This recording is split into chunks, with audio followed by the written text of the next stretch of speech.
Well, hello, here I am with a fantastic martini, and I've got this really wickedly bad English accent because I'm here with James Hayman from Hayman Gins. Now, James, it's a pleasure to catch up with you again. Likewise, likewise. We had you here about 4 years ago in the middle of an earthquake. We did, yeah. We came to do a masterclass about 4 years ago and had one of the shakes whilst we were doing it. So, yeah. I must admit that afternoon I was there with you at that time, and the gin certainly went down quite well after. They did, yeah, they did. Listen, you're here in New Zealand to promote the fantastic Hayman's gin. You're just releasing the brand new 57% gin. That's right, yeah. It's called Royal Dock. Navy strength gin is at 57%. Reason being is that when the British Navy used to go on their expeditions, if you're high ranking, you get a shot of gin every day. Low ranking, you get a shot of rum every day, usually with lime to help beat scurvy. But the key thing, the reason the strength was 57%, if it got spilt on the gunpowder, you could still light the gunpowder. So very important when you're in a battleship. It would be pretty important, yeah. No, exactly. If you could still fire them after all the gin, but that's a good way to sail the seas.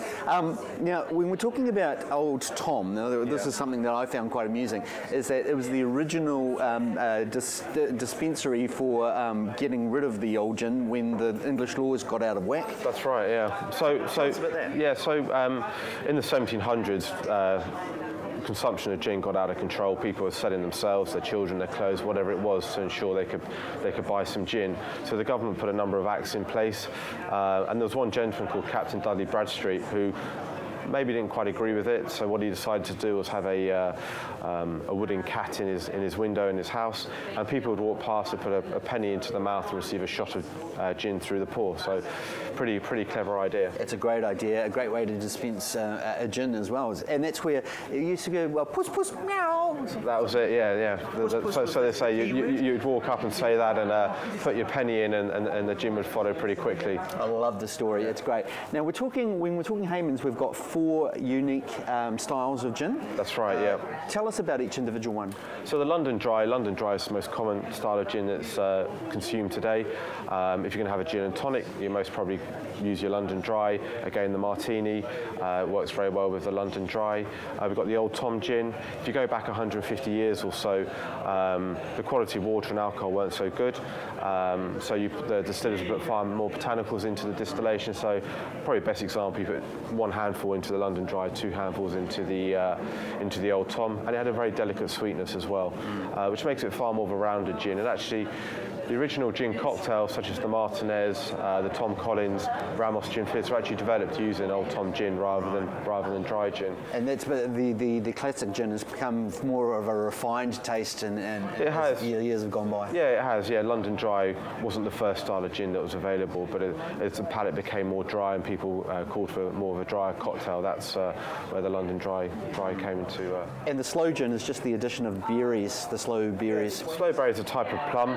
It's grown in the wild. We cultivate it every autumn time, so for in the UK that's October, and then we just infuse it in our London Dry gin for 3 to 4 months.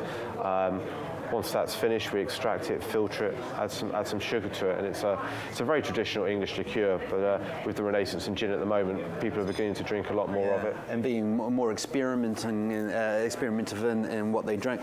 Talking of experiments, the liquor. Yeah. So the gin liqueur.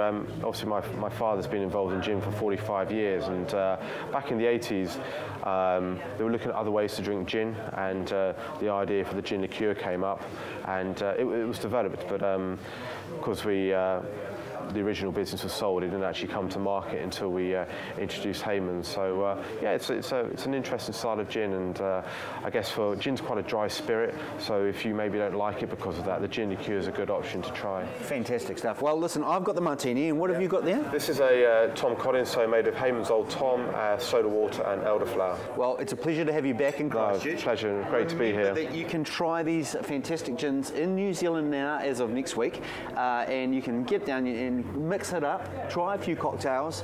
James, such a pleasure to catch up with you again. Likewise, really good to see you again. Okay, take care. Thank you. Cheers, everyone. Cheers.